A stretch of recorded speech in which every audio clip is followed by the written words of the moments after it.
selamat bertemu kembali dengan Ibu Betty yang tetap mengajar kelas 11. Bagaimana kabar kalian? Sehat selalu ya nak ya? Semangat selalu untuk mengikuti materi berikutnya mengenai karya ilmiah. Menulis karya ilmiah itu mudah kok? Ya, mudah asal kalian mengetahui langkah-langkahnya.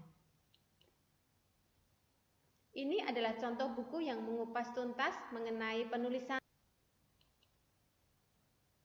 Kompetensi dasar yang akan kalian capai pada materi kali ini yaitu pengetahuan 3.14, mengidentifikasi informasi, tujuan dan esensi sebuah karya ilmiah yang dibaca. 3.15, menganalisis sistematika dan kebahasaan karya ilmiah. Keterampilan 4.14, merancang informasi, tujuan dan esensi yang harus disajikan dalam karya ilmiah. 4.15, mengonstruksi sebuah karya ilmiah dengan memperhatikan isi, sistematika, dan kebahasaan. Merancang karya ilmiah. Pada materi ini kalian akan mempelajari mengenai pengertian, identifikasi informasi, rancangan informasi, analisis sistematika, dan pengonstruksian karya ilmiah. Pengertian karya ilmiah.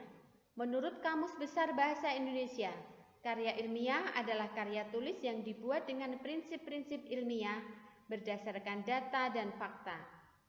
Bisa dengan observasi, eksperimen, dan kajian pustaka. Karya ilmiah merupakan salah satu jenis karya tulis yang berisi berbagai informasi. Informasi tersebut merupakan hasil pengamatan dan penelitian.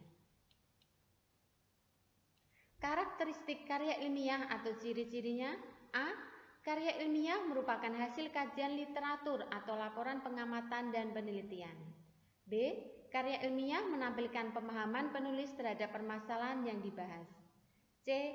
Karya ilmiah menampilkan kemampuan meramu berbagai sumber informasi ke dalam sebuah karya tulis yang utuh. Ciri-ciri karya ilmiah. A. Logis. Segala keterangan dapat diterima akal. B. Sistematis, urutan yang berkesinambungan. C. Objektif, keterangan yang tersaji apa adanya. D. Tuntas, kupasan terperinci dan lengkap. E. Kebenarannya dapat diuji. F. Berlaku umum, kesimpulan bagi semua populasi. Dan G. Karya ilmiah menggunakan bahasa baku dan tata tulis yang sesuai dengan kaidah bahasa. Jenis-jenis karya ilmiah ada makalah, kemudian artikel, skripsi, disertasi, dan tesis. Makalah, karya ilmiah yang menyajikan sebuah permasalahan dengan penyelesaiannya mengandalkan data. Artikel, karya ilmiah yang memuat pendapat penulis mengenai peristiwa. Skripsi, karya ilmiah yang dibuat oleh mahasiswa untuk mendapatkan gelar sarjana S1. Tesis, karya ilmiah mahasiswa untuk menyelesaikan program studi S2 atau pasca sarjana. Disertasi, karya ilmiah untuk meraih gelar doktor S3. Bentuk karya ilmiah ada bentuk populer, bentuk semi-formal, dan bentuk formal. Karya ilmiah populer, bagian awal, pengantar, kemudian ke bagian inti. Kemudian bagian tengah ada sajian gagasan pokok yang disampaikan dan bagian penutup berupa simpulan, kritik, dan saran. Karya ilmiah semi-formal ada halaman judul, kata pengantar, daftar isi, pendahuluan, pembahasan, kesimpulan, dan daftar pustaka. Karya ilmiah formal, bagian awal terdiri atas halaman sampul luar, halaman judul, halaman pengesahan, kata pengantar, abstrak, dan daftar isi. Bagian utama terdiri atas pendahuluan, isi, dan penutup. Bagian akhir meliputi daftar pustaka dan lampiran-lampiran. Unsur karya ilmiah.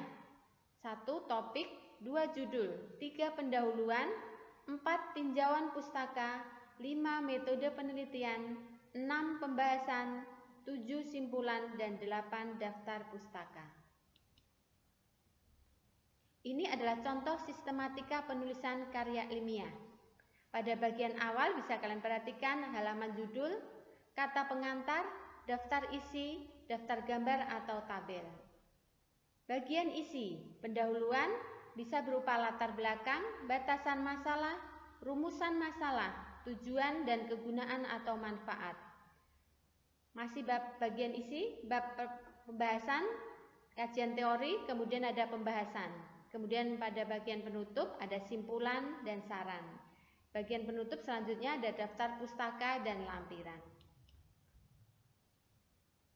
Mempresentasikan karya ilmiah dalam diskusi.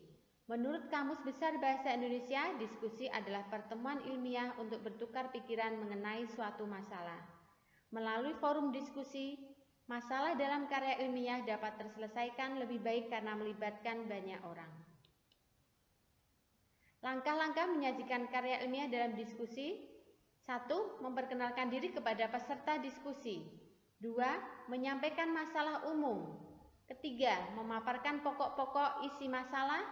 Keempat, menyertakan ilustrasi atau fakta penting. Dan kelima, mengakhiri paparan dengan menyampaikan simpulan dari karya ilmiah tersebut. Menganalisis kebahasaan dalam karya ilmiah, pemilihan kata atau diksi, penggunaan ejaan, penulisan kalimat, dan penulisan paragraf. Semua harus menggunakan bahasa baku. Langkah-langkah menyusun karya ilmiah.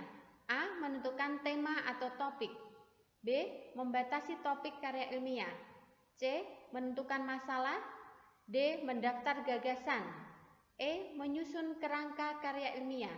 F. Mengumpulkan bahan. Dan G. Mengembangkan kerangka karangan menjadi karya ilmiah yang utuh dan lengkap. Demikian materi mengenai karya ilmiah untuk kelas 11. Semoga bermanfaat. Salam sehat dan semangat. Sekian dan terima kasih.